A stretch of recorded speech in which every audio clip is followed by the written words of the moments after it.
সংবাদের এই পর্যায়ে আমন্ত্রণ জানাচ্ছি সংবাদপত্রের পর্যালোচনা ভিত্তিক পত্রিকার চোখে দেশ অনুষ্ঠানে।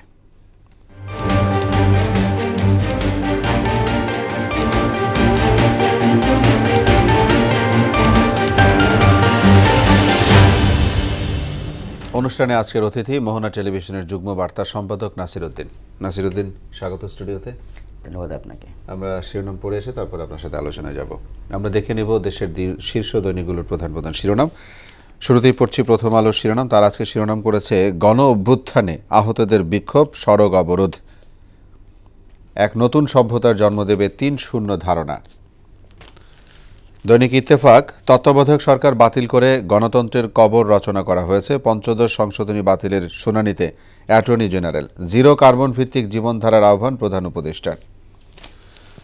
স্বাস্থ্য উপদেষ্টার গাড়ির উপর দাঁড়িয়ে প্রতিবাদ।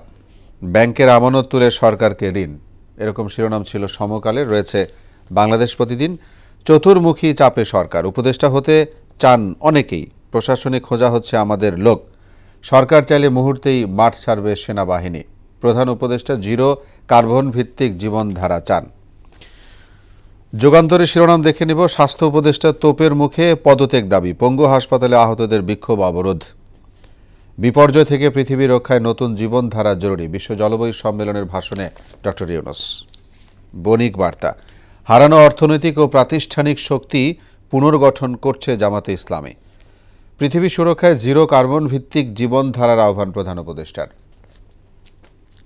খবরের কাগজ, লজ্জা ভুলে লাইনে মধ্যবিত্ত, ট্রাকসেল।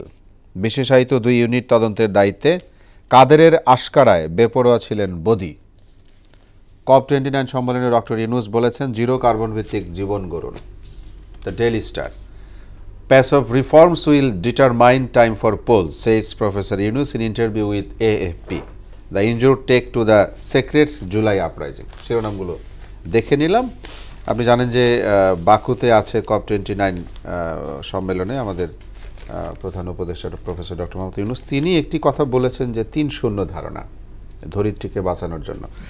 এবং আমি যতদূর জানি যে উনি এই বিষয়ে নোবেল পুরস্কার উনি যখন পেলেন তখন এই একটি ধারার সাথে একটা ছিল, সম্পর্ক ছিল, তিনি এই বিষয় নিয়েও কথা বলেছেন। আপনার একটু বিশ্লেষণ জানতে চাই। জি, আপনার 3টি যে শূন্য ধারণার কথা তিনি বলতে চেয়েছেন, গতকালকে তিনি জলবায়ু সম্মেলনে ভাষণ দিয়েছেন এবং 2-3টি সাইডলাইন বৈঠকেও তিনি অংশ নিয়েছেন।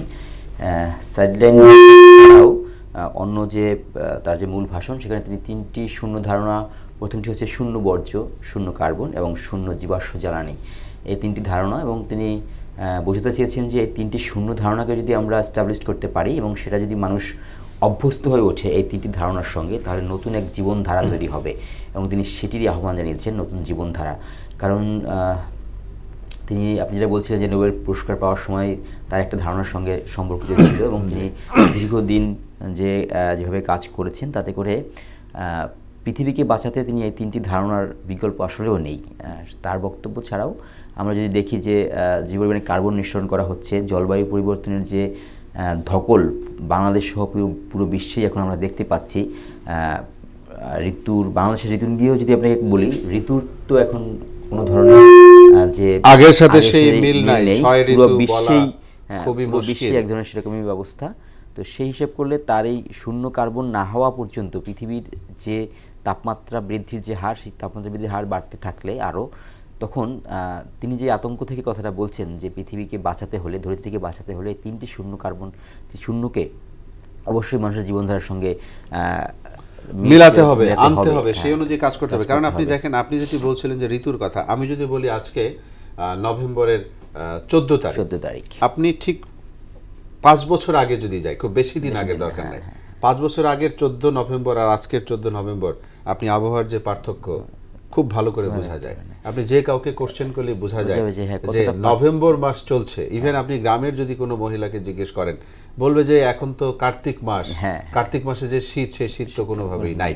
তার মানে পৃথিবী চেঞ্জ হচ্ছে প্রতি মুহূর্তে সারা এবং বিশ্ব, যার মূল ইয়েই হচ্ছে জলবায়ু পরিবর্তনের কারণে, যে আমরা সেটি বাস্তবায়ন হোক, পৃথিবী ধরিত্রী ভালো থাকুক, বিশ্ব সেই দিকে মনোযোগ দিয়ে কাজ করুক। জি, আমরা একটি বিষয় দেখলাম যে স্বাস্থ্য উপদেষ্টা তুপের মুখে পদত্যাগ দাবি, পঙ্গু হাসপাতালে আহতদের বিক্ষোভ অবরোধ, এবং রাত্রেও সেখানে গেছে, আমাদের খবরের শিরোনাম ছিল বিভিন্ন পত্রিকায়।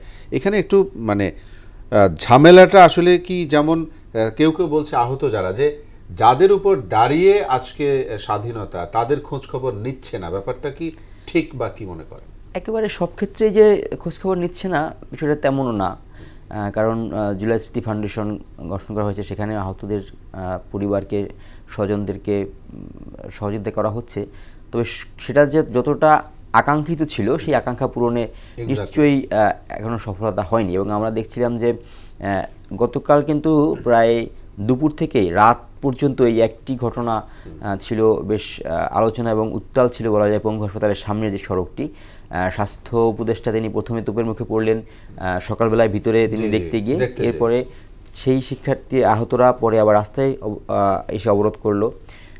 আপনি যেটা জানতে চাচ্ছিলেন যে কতটা আসলে তারা সহায়তা পাচ্ছে, হ্যাঁ দেখুন, যে নতুন বাংলাদেশ এখন আমরা স্বপ্ন কথা বলছি, যে নতুন বাংলাদেশের প্রেক্ষাপট যে বিবেচনায় এসেছে, তাতে করে তারা যখন আন্দোলন করেছিল, সেই আন্দোলনের যারা আহত সেনানী তারা আরও বেশি চিকিৎসার ক্ষেত্রে চিকিৎসাগুলোকে যেন তারা খুব সহজে এবং গুরুত্ব সহকারে যেন পায়, সেটা নিয়ে একটা দাবি। যতটুকু চিকিৎসা দেওয়ার কথা, যদি কাউকে ওষুধ দিয়ে, কাউকে অপারেশন করে, কাউকে দেশের বাইরে নিয়ে যাওয়ার ব্যাপারে প্রত্যেক জায়গায় যদি যথাযথভাবে পদক্ষেপগুলো নিতে, এই জায়গায় কিন্তু সাধারণ জনগণের মধ্যেও কিন্তু আমরা এই কথাগুলো শুনতে পাচ্ছি। হ্যাঁ, সুতরাং এই কারণে তারা স্বাস্থ্য উপদেষ্টার পদত্যাগ চেয়েছিলেন, যে স্বাস্থ্য উপদেষ্টা তাদের যে এই ধরনের কমিউনিকেশন করতে হয়তো ব্যর্থ হয়েছেন, এই দাবির ক্ষেত্রে তারা গতকাল এইভাবে আন্দোলন হলো এবং তার বিস্ফোরণ বেশ ভালো আকারে আমরা দেখেছিলাম। মধ্যরাতে 4 উপদেষ্টাকে গিয়ে সেটি শান্ত করতে হয়েছে। এবং আজকে কিন্তু সচিবালয়ে এটা নিয়ে একটি বৈঠক হবে, দুপুরে বৈঠক হবে। সেই বৈঠকে হয়তো তাদের আহত চিকিৎসার বিষয়ে আরও ভালো ট্রিটমেন্ট কীভাবে দেওয়া যায় সেই বিষয়গুলো নিয়ে আলোচনা উঠে আসবে নিশ্চিতভাবেই। কারণ গতকালকের ঘটনার যদি প্রেক্ষাপট তারা যদি বিবেচনা করে, সেটাকে যদি তারা আমলে নেয়, নিশ্চয়ই খুব দ্রুতই একটা পদক্ষেপ নিবে, না হলে আসলে তারা ব্যর্থই হয়তো বলতে হবে তাদেরকে। না, সেটাই এই অর্থেই যে এই যে আমরা কিন্তু একের পর এক আন্দোলন, বিভিন্ন কিছু প্রেস ক্লাবে, রাস্তায় বিক্ষোভ চলছেই, মনে হয় যে আরও বেশি কাজ করা, বা যেখানে সম্ভব যতটুকু সম্ভব কাজ করা উচিত। সবাই ভালো থাকবে, ভালো থাকুক যার যার অবস্থান থেকে, সেটি প্রত্যাশা। আপনাকে ধন্যবাদ অনেক আমাদের সঙ্গে সময় দেওয়ার জন্য। দর্শক, আপনাদেরকেও ধন্যবাদ। এরই সাথে শেষ করছি মহড়া সংবাদ।